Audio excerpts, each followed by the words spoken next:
Hey, fight fans, welcome back to Carlo Prusa MMA. I'm Carlo Prusa. Today I am with 10-1 mixed martial artist, PFL signed superstar in the making something, Mr. Elvin Espinoza. Elvin, you're in action here on the 16th, taking on Mads Burnell. When you return to PFL, return back to the cage, we're just a few weeks away, man. You starting to get excited? Start to feel the fight coming up? Yeah, I'm excited. It was a fast turnaround. I wasn't sure I was gonna be able to fight in this card, and a few weeks ago they gave me the notice, so I'm ready, and I can't wait for it in my hometown. You've been doing some great things in the world of mixed martial arts, had a great run so far in your career. But how did Elvin Espinoza get into this crazy world of combat sports? Man, it was so random because I didn't like train like martial arts when I was younger. I was a baseball player. I got in a car accident, and then I ended up playing volleyball because of that, like during my high school, just to play a sport. And I started watching UFC during the time of GSP and like Anderson Silva era, and that's what started me. I was in college and I just wanted to start training MMA just for fun, and it led me to this now. So this was not even like in my mind to ever become a professional fighter. It's amazing because the time that you were watching 10, 15 years ago, the sport was definitely on the rise, but it was not where it was today. Yeah. It wasn't as culturally accepted, it wasn't as big, the money wasn't as big. When you first got into it, when you first did some amateur fights, did you have any horror stories of maybe fighting mystery opponents, unsafe fighting conditions, bad medicals, anything wild or crazy? Well, like around me, I always saw like people that were fighting, so like I would always like look up to them because I would look at them and be like, damn, I can't believe they're doing this. Like that's a crazy sport. Yeah, and I would hear their stories, like like their fights will pull out or they'll get crazy matchups, and just a lot of like things that I would look at it and I'm like, yo, you're crazy for doing just even doing this or stepping in the octagon for that. No, you've been on a great run here in the PFL. You've been very successful. What drew you to PFL? That's one of the promotions. For a while, UFC was like the main one, and all of a sudden, we have the PFL, Bellator. They're merging. PFL is becoming a great avenue. I mean, a lot of guys are choosing to go there, even instead of the UFC. What do you like? Do you like the format? Do you like the organization? What draws you to it? When I first started, the goal is always to go to the UFC, and at that time or during COVID, it was I was just trying to get opportunities to fight, and I was waiting for like a UFC call or maybe anything. And I did get once called to the UFC to fight against Austin Hubbard, but that fight didn't end up happening. He ended up fighting Dakota Bush, and like 2 weeks later, I got a short notice call to the PFL, and it was such a good offer I couldn't miss out. So I took the opportunity and I ran with PFL. And I was still learning about PFL. Like I wasn't really sure. I didn't know much about them except but that they did the $1 million season. Oh, Oh, we got like Amber Alerts going off on oh. my. I was like, um, and then yeah, no. Ever since then, it's been great. They've been a great company. They're doing well and they're just getting bigger and bigger. And I do like the format. They're keeping us busy, and it's been a blessing ever since then. Since I took that chance to take a short notice fight with them. You really first started really doing big things in PFL, obviously with the Challenger Series in 2023. You were on week 4. You're the only one to pick up a finish. What a great moment for you, being able to get the win there, get into the tournament. Overall, what was that whole experience like? No, yeah, it's been crazy because I'm still like in the tournament. I'm the one who has like the least amount of fights, so I'm still like the up and coming. So I'm just getting my feet wet. I got thrown in with like the a lot of game fighters, a lot of Bellator champions, UFC vets, Bellator vets. Um, it's been a crazy journey. I got to fight in the Challenger Series. I won it. Then I got to fight the Keone Diggs is a Bellator vet, and just from there, Adam Piccolotti, Gadazi. It's just been a crazy roller coaster, but I'm grateful for it. Following your win in the Challenger Series, kind of a funny moment. It looked like you had a Bud Light bath. I mean, they just threw the Yeah, beer on you. At first, I was yeah, thinking it was like a Stone Cold Steve Austin thing, and then you just got drenched. What was that like? yeah. That was crazy. I don't even drink beer, so it was just I thought we were gonna do like the Stone Cold thing together, and then they hit me. My coaches just hit me for all that and Impa. So you train over at Killcliff, some of the best fighters in the world, obviously. There, I got a couple buddies who train there, Mr. Chase Sherman and Dylan O'Sullivan. And then, I Yeah. mean, that list, the name of fighters, that list is absolutely just loaded. You guys run the best gyms on the planet. What appealed to you there? How did you get your invitation to Killcliff? Well, at the time I was after my first PFL fight, I was getting ready for my second fight, but I was training at like a local gym, and at the local gym there was not that many training partners I had. It was very inconsistent. It was people, other people they had jobs and life, so I wasn't able to get like the training I needed because it would be me and maybe one other person and the other person was just like a brand new learning, MMA for the first time. So one of my coaches that's now I reached out to him, Dieter Navarro, um and he asked me to come by, try out the gym, and if I liked it, and I ended up staying there in 2022, and then ever since then I've been there. You're such a fun and exciting fighter. I think one of the reasons why people like watching you fight is you're very well rounded. You can handle yourself on the ground. You're very fun to watch strike. I mean, you throw these kicks out of absolutely nowhere. That well roundedness, is that something early on that you really came to the realization? You're like, if I want to be successful at the highest level of this, I need to be well rounded like that? Yeah, no, that's for sure. Because a lot of people, they start off with they come into the sport as a great striker already from like Muay Thai or kickboxing background, or you guys have these guys who are like high level wrestlers that they're just gonna wrestle you. So for in order to me to just catch up with all these guys, I gotta be good everywhere. Because if they might be a better wrestler than me, but I gotta be able to outstrike them or out grapple them with jujitsu. Or if they can outstrike me, I gotta be able to wrestle them and still grapple them in jujitsu. So yeah, I know that to make it far in the sport, I have to be good everywhere. In addition to being well rounded, you're also a fighter that has shown you can be calm, you can be battle tested. That Adam Piccolotti fight, obviously one of the biggest fights for you. First two rounds didn't go well. You need a finish Yes. going in the third. And I mean, you put together a highlight of a flying knee knockout. What was going through your head going into that third round in the break after two? What were the coaches telling you? Um, just to get out of my head, just letting the moment get to me. Um, I worked so hard to get here, and taking the fight short, like a 1 day notice. It was getting to me, and I thought it was like I didn't believe in myself at that time. But going to the third round, they were telling me, you belong here. You do this for your family. You put in the work. You deserve to be here, and I saw that he was tired, and I wasn't gonna let him break me. So I know I dug in deep, and I know how to finish the fight in that round. Now, walk me through the finish. At what point did you start thinking, hey, maybe I can take him out here with a knee? So I hit him with a jab, and I saw him wobble. When I saw that, my coaches were like, "Oh, he's tired. He's tired." So he ended up shooting on me. Once he got his other shots were always like you could feel that pressure that he was like still in the game. He shot on me, and I felt him weak, so I was able to just easily push him off. He shot on me again, and I pushed him off again, and I felt it like, all right, he's gonna go for the third time. So that's when I was able to. He backed up. I saw his head go down, so I knew he was gonna level change, and I went for the flying knee. I knew he was gonna try to go for it again, and he was just trying to hold on to me. After the fight when they were replaying it on the big screen, were you looking at it and going like, "Whoa, I just did that"? Yeah, yeah. No, I looked at it. I was like, yo, I can't believe I just did that. I've always wanted to do like a crazy knockout like that, and I had to dig in deep to do it. And after that as well, you did a look like a flip. You did a backflip. Is that something you were saving for a moment like that? Yeah, but I was too tired. I don't know why I did that. I always like, oh, that came out better in my head than I thought I was gonna do it.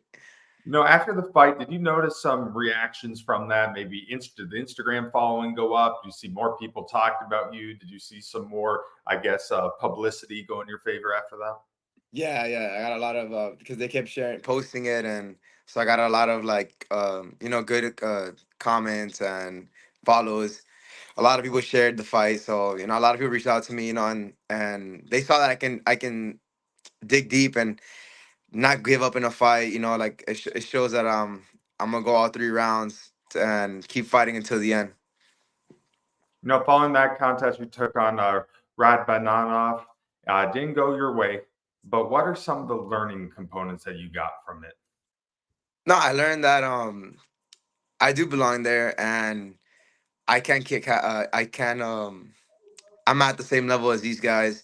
This Gadazi is like he has like 300 amateur fights, 30 fights in all, and he trains with Khabib. And usually he out grapples everybody. He'll take him down to the ground and ride him out.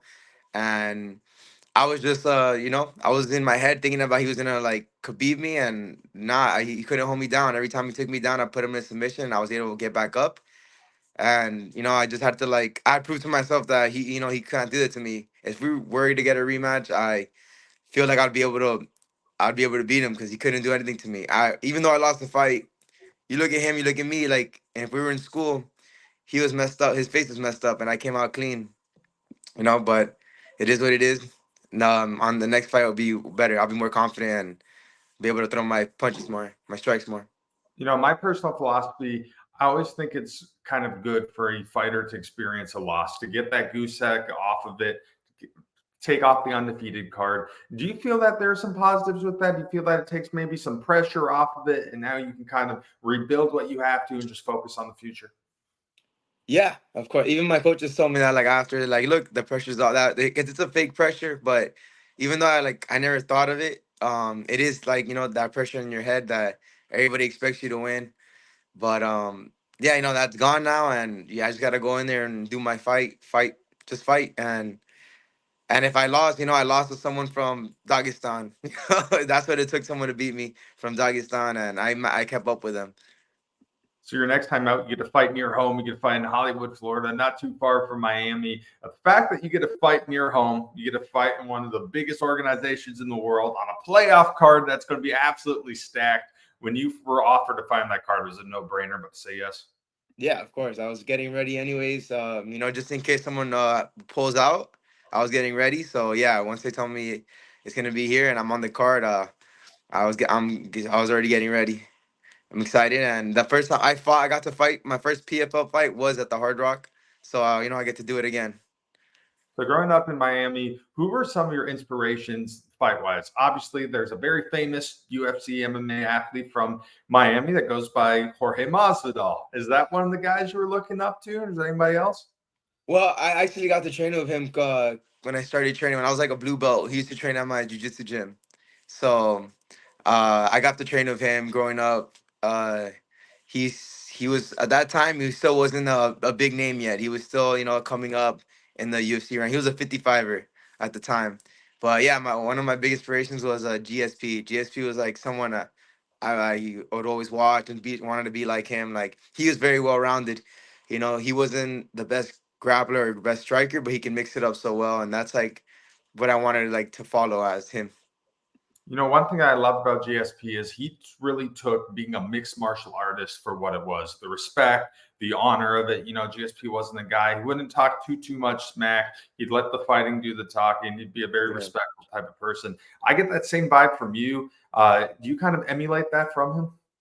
Yeah, yeah, I do. It's a sport at the end of the day, and I don't like trash talking. I've been trash talked in like some of my fights, and um, luckily it's always let out with me on top. I've had guys who attacked me on Instagram and just talk a lot of crap, and I ended up winning in 30 seconds or in the first round, and I didn't have to say anything. I just had to go out there and do my fight.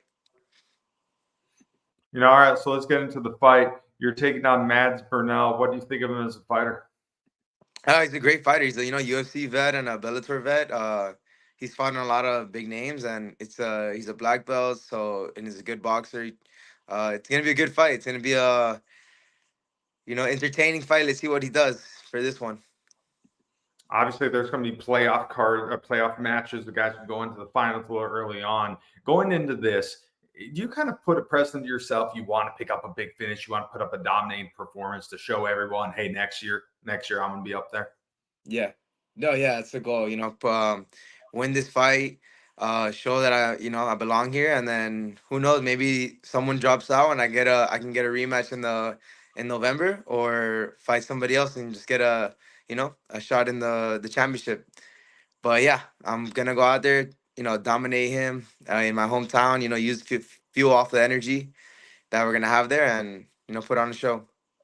One of the things mixed martial arts I think is becoming a serious issue is, in some organizations, personality really dictates where you're going to fight, who you're going to fight. The PFL does it a little different, where there's a ranking system, there's a playoff, there's clear structure. Just because you have 5 million Instagram followers doesn't mean you're going to fight for a belt. Do you like that philosophy? I do like that. I think it gives everybody a chance, because just because you have so many followers doesn't mean you deserve to be at the top fighting for a belt. Because you could be a nobody, and you work your ass off, and you're just as good as a fighter as a guy who has 5 million followers. So I like it. It gives everybody an equal opportunity, and yeah, I agree with that.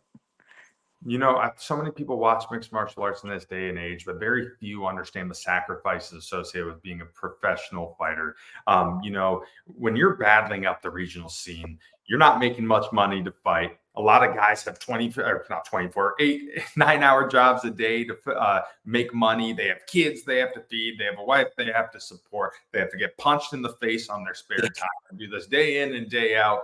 Obviously, when you get to the PFL, the money gets better than the amateur scene and the regional scene, obviously, but the sacrifices are still there. What motivates you to stick through it and keep chasing your dream? It's a battle within yourself, within yourself, because you know I went to school. I have my degree in I have my bachelor's degree in FIU from exercise physiology. And my goal, like, I made a choice. I was like, all right, do I keep? I was so amateur when I graduated, and I was like, do I keep fighting and see how far I can go professionally, or do I go to PT school? Like med school. And it was a hard choice, because PT school, 3 years, and I could just easily make this much money, or I can go to fight and see I can make more money. Um, and it was a risk. I had to like think about it a lot of times. Even when I ended up going pro, and can just stick with fighting. And I worked at the hospital at the same time, so I had to, like, every time I fought, I'm like, man, is this worth it?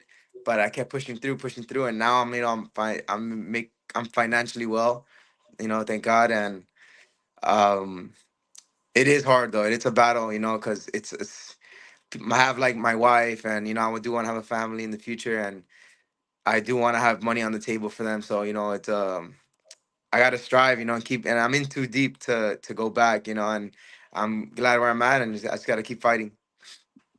Obviously, when you're in a position like yourself to do great things in the sport, 10-1 fighter, you kind of have to be all in. Your focus has to be there. You have to dedicate your life to this every single day. But do you feel that fighters also need to realize that this is a short window to do this, and maybe think of things, when this is done, what can I do? Yeah, no, that's for sure. That's what I am always thinking that too. Like, I have to see what ventures I can have after fighting, because anything can happen, for anybody. If you can get hurt and then you can't fight anymore, and you got to seek out like what business ventures can you do after, or set yourself up for the future. I'm already doing that. Like, I have like things set to the side, and I do have plans. I'm teaching also like MMA classes, and I'm working at like MMA gyms. So if after fighting, I want to become like a full time coach, or start open up my own gym and teach like martial arts or anything. And yeah, as a fighter, you can't just think about the now and just focus on fighting. You got to think about the future, because it is a short time frame, and you never know when your time is done fighting. Obviously, you've been successful so far in your MMA endeavor. Do you take a lot of pride in either teaching kids or teaching, younger fighters who want to be in the same shoes as you are? Yeah, I do. I do. I have an amateur team, and most of them I've been able to help them get their like a couple amateur belts. So I feel it feels good to get to see that that they trust in me and believe in what I teach them, and it's been working for them, and I'm just happy to be part of their lives, and keep building amateur champions, and hopefully they lead to pro if they want to go to pro. You mentioned a little earlier that Mads Burnell type of guy, been in the UFC, he's done some Bellator action. Are these the type of guys that you want to be fighting going forward? Yeah, man, that's the goal. I gotta fight these guys now, so I gotta fight anybody they put in front of me. So that's ever since I got in the PFL, I just been thrown names, and I always say yeah. I never said no. So whoever they give me, I'm gonna fight. Now that you have solidified a spot in the PFL, be able to compete for the money, has the goal changed at all since you originally set for yourself when you first started this adventure? Man, the goal is just get this belt, man. I just want to get that belt and win that million, and just keep doing it until my time is done, and we'll see what happens. But my first goal is like I want to get the PFL belt, become lightweight champion, and you know, just get and change my life with that. I know that's gonna change my life and my family's life. Now, if you win the PFL belt, do you think the Bud Light bath will be amplified by like a million? Probably, that's for sure, for sure. They gotta pay me for that though. Bud Light's gonna pay me for that. All right, last question, Elvin. In a perfect world, what is the result when you take on Mads Burnell on August 16th? My the Let me see. A dominating win. It's gonna be a grinding fight. I know he's gonna come out there and give it all he's got. He's a grinder. But a perfect world is I knock him out or submit him. I just get a finish on him. Well, Elvin, I look so forward to watching you fight, and I wish you nothing but the best, my man. Thank you so much for talking to me today. Thank you so much. Thank you for having me. Have a good day. That's Elvin Espinoza. I'm Carl Cruza. Stick around. Awesome. Thanks, buddy. That was great.